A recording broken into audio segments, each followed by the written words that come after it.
Revelation 1800. From the 3rd of February 1941. The mystery of divine action and activity. The mystery of divine rule and activity in creation is hidden from you humans. That is, it will not be outwardly recognizable to you how the development of all beings takes place, how spiritual and earthly activity are related to each other, and what possibilities of development the beings have in order to prepare themselves for the final goal in eternity. To a certain extent this must remain a secret as long as the human being has no deeper interest in uncovering this secret. However, he is not prevented from penetrating something that is unfathomable to the general public. There are indeed barriers, but man can tear them down if he wants to. A curtain is drawn, as it were, which covers something that humanity would not be able to grasp. However, anyone who wants to take a look behind the curtain is not prevented from doing so. On the contrary, he is given the greatest possible insight. He is allowed to lift the veil that is spread over God's activity and work as often as he wants. There is a wise reason why God withholds this knowledge from the general public. The empty knowledge, which only the human intellect but not the heart would receive, would have no spiritual value whatsoever and would only lead to an unprecedented confusion of human thinking.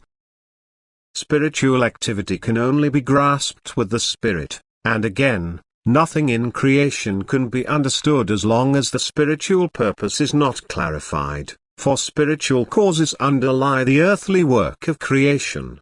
The will to know the profound meaning of everything that is created also results in the opening up of knowledge. Then the human being learns to recognize the earthly purpose of the works of creation as secondary and to attribute the deeper meaning to the spiritual purpose. And now he lifts the veil because he wants to become knowledgeable. The will is the basic condition. Something should not be spread out before the eyes of the one who does not want it, which would make the one who wants to know unspeakably happy, but would be received by the former completely unimpressed. What now remains a secret to the latter is for the knowledge-desiring person like an extremely revealing book, into which he can delve at will and draw deepest wisdom from it. He now begins to understand the spiritual currents. He recognizes the working of God.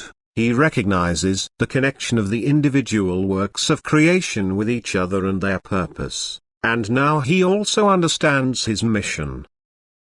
He now lives consciously, whereas the non-knowing person lives his life uselessly, that is, only fulfills his earthly task.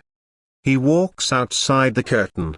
He passes by it and does not know what glories are hidden behind it. Divine love does not withhold the knowledge of his work and activity from any human being. Only God sets conditions. So man sets the limits for himself. If he fulfills the conditions, then the gift he is now offered is also unlimited. Otherwise, however, he excludes himself. He closes the eyes that could see and the ears that could hear. He does not accept divine grace. He does not avail himself of divine grace, to his own detriment. This spiritually gained knowledge could now be imparted from person to person, but even then the curtain would be pushed forward again, for the human being who does not seriously want to also lacks the strength of cognition. Thus the will is required again in order to be able to understand what is presented to him about God's working and activity in creation. The human being can leave earthly life without having gained the slightest knowledge about this divine secret, but one day it will be revealed to him when he has reached the heights in the beyond.